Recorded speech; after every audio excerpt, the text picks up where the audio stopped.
You started the business to gain freedom, so why does it feel like you're working harder than ever? In this deep dive, we explore the early days of business ownership, where the technician, well, reigns, and the dream begins to falter. Yeah, today we're really digging into Michael E. Gerber's classic book, The E-Myth Revisited. We're going to zero in on Chapter 3, which really takes a hard look at that initial phase, the messy but super important start for any new business. Right. And our mission here is to kind of get inside the head of that person starting out.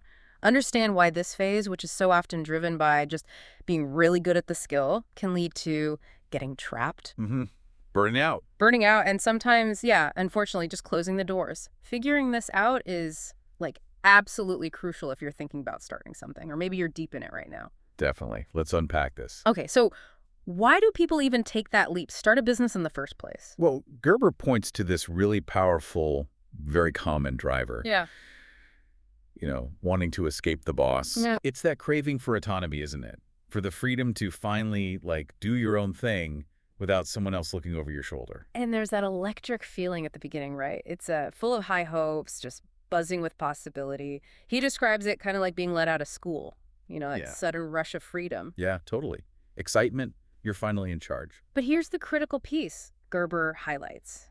The person starting the business, they're usually, deep down, a technician. Exactly. Think about it. The baker who makes amazing bread, the mechanic who's just brilliant with cars, the designer with that perfect eye.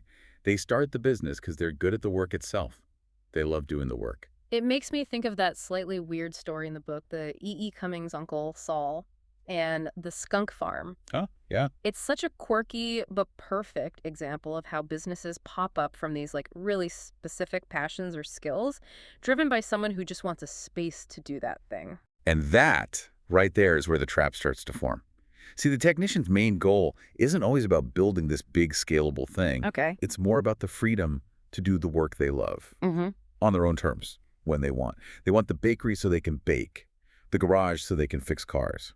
And Gerber, he doesn't really sugarcoat it. He basically says this desire, this intense focus on just wanting a place to do the technical work, Yeah. it often dooms his business before it even begins. Wow. It's pretty stark, isn't it?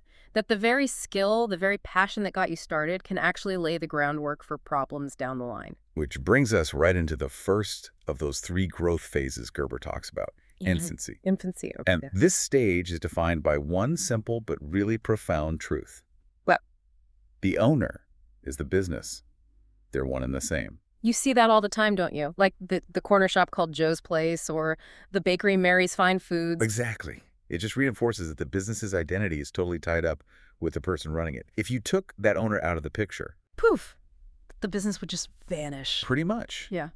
And in his infancy stage, the owner is wearing every single hat. They're the master juggler, as Gerber calls it. Right. So you're not just doing the main technical work. You're good at baking, coding, whatever it is. You're also buying the supplies, Yeah. doing the selling, managing the money, shipping things out, answering the phone. Absolutely everything. But at first, there's this massive surge of optimism Right. that fuels it all. You're working these crazy hours, 10, 12, 14, maybe 20 hours a day, 7 days a week. Mm-hmm. But it feels okay, doesn't it? Because it's, for me, you're completely sucked in, totally invested in making your thing fly. And, initially, Yeah. that sheer grit pays off. Customers love what you do. They keep coming back. They send their friends. People are raving about you personally. Yeah. Customers are crazy about you, he writes. They don't say, oh, I love the service at that shop. They say, I love Joe. He's the only one I trust. Exactly. Yeah. But here's where the cracks start to show. Subtly at first, maybe, but then it becomes glaringly obvious. As you get more successful, more customers come. Yeah. And there's just more work than one person can possibly do. Right. Too much. And those customers, Mm. they still want you, specifically you. Okay.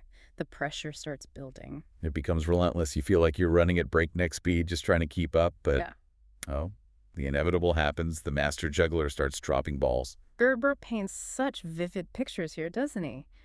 The haircuts are wrong, short in the back, not on the sides. Yeah. Or the printing job has typos, ink smudges, wrong colors. Or the food orders get messed up pastrami when they wanted corned beef, or Yeah. random garbanzo beans showing up in the meatloaf. Exactly. Things start slipping.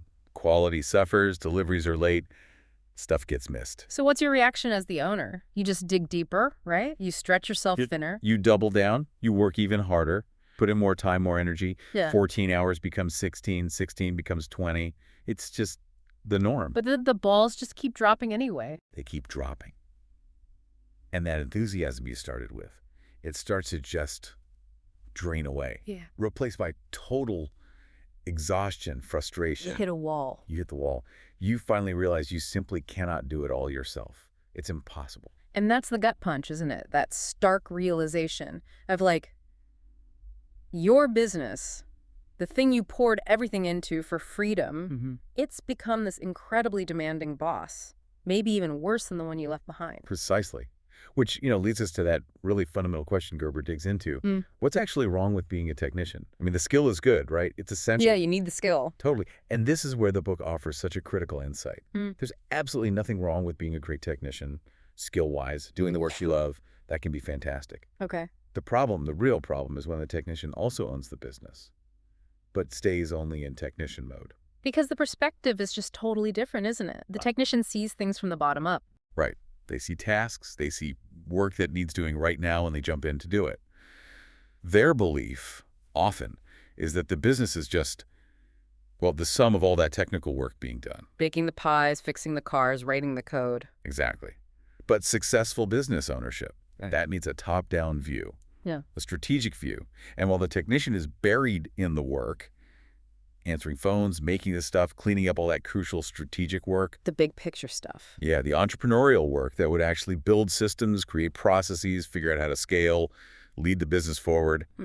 It's just not happening. It's like that technician personality is so strong, it just takes over. It consumes all the other personalities, as Gerber puts it. Exactly. The entrepreneur, the dreamer, the innovator gets sidelined. And the manager, the one who builds order and systems, gets ignored too. So the owner, stuck being the technician, basically avoids the challenge of learning how to actually grow and manage the business because, well, they're just too busy doing the technical stuff they already know how to do. And the price you pay for getting caught in that technician's trap, it leads, pretty much inevitably, to one place. A complicated, frustrating, and eventually demeaning job. Wow. He even calls it the worst job in the world. He does. And think about why. If your business completely depends on you showing up every day, your specific skill, your personality, then customers aren't really buying the business's ability to deliver something consistently. They're just buying you. They're buying you, which raises a massive question for you, the listener. What happens if you want a vacation? Or you get sick. Or you just, I don't know, feel lazy one day and don't want to go in? If the whole thing grinds to a halt, unless you're physically there doing the work. Then you haven't really built a business, have you? You've just built yourself a job. And yeah, the worst job in the world because, as he puts it so vividly, you're working for a lunatic. Yourself, but a version of yourself that's just demanding, exhausting, and offers no real freedom at all. It wasn't supposed to be like this. No. And Gerber argues that, the deeper purpose of starting the business wasn't just about getting slightly better pay or more flexible hours doing the same old job. He aptly calls that perspective kind of greedy or self-indulgent. Really? Yeah, says it ultimately dooms the venture because it's too small a vision. So what's the bigger picture then? The real potential, the true purpose he describes, is getting free of a job entirely. Creating value, creating jobs for other people, expanding your own horizons, innovating, living a genuinely new, expanded life through the business. Okay, that makes sense. So this infancy phase, this really tough period, it usually ends when the owner finally accepts that things have to change. Exactly. That painful realization hits. The way things are going, it's just not sustainable. You can't keep going like this. And it's sad, but this is where most businesses actually fail, isn't it? It is. When faced with that need to fundamentally change themselves and how they operate, most technicians they lock the doors. They walk away. But for the ones who manage to push through that realization, they move into the next phase, adolescence. But getting there requires that fundamental shift in thinking. You can't just keep ignoring the entrepreneurial vision and the managerial need for order because those roles feel, I don't know, uncomfortable or unfamiliar. Right. You chose to play a bigger game when you started the business. Exactly. A significantly larger game, Gerber calls it, than just being a skilled technician. So to play that new, bigger game successfully, You have to consciously work on developing those other parts of yourself, the entrepreneurial part. Yeah, that needs to be coaxed out. Yeah. Given space, nurtured, it needs to keep the vision alive, create that forward momentum. And the manager part. The manager needs attention too, needs support to develop the skills, to build systems, create order, translate that vision into actual repeatable actions, actions that ideally other people can eventually perform efficiently and consistently. Because ignoring those roles, just staying stuck as the technician, Gerber warns that pushes you right to the brink of disaster. It might feel easier day to day maybe, but it's ultimately a dead end for the business. But here's the positive side, the upside. Yeah, the incredibly positive flip side is this. Learning to let that technician part of you step back sometimes. Making room for the entrepreneur and the manager to grow within you. That makes the whole game, the whole venture, more rewarding than you can possibly imagine. It shifts from being just this heavy burden to more of a creative challenge. Exactly. Okay, so wrapping up this deep dive into the infancy phase, the core idea seems really clear. The early struggle isn't just about how hard you're working, and believe me, it's immense work. Oh, yeah. But it's more about being trapped by that technician mindset, that bottom-up, just do the task focus. While it comes from skill, it actually stops the business from truly growing, and it creates, well, a really complicated, frustrating job instead of the freedom you wanted. Yeah, so the question for you listening is, if your business fundamentally needs you for every key task, if it feels like it would just fall apart if you weren't there every single day, Yeah. have you really built a business? Yeah. A thing that can sustain itself? Or have you just built yourself the hardest, most demanding job you've ever had? What would it actually take? What steps would you need to build something that could thrive, keep up the quality, serve customers really well, even when you're not the one personally doing every single thing? Because learning to build something bigger than just your own workload, letting your inner technician share the stage, with the entrepreneur and the manager, that seems to be the path out of infancy. That's the way towards building an extraordinary business that actually provides genuine freedom. And that journey, well, that's what we'll start exploring when we look at the next phase, adolescence.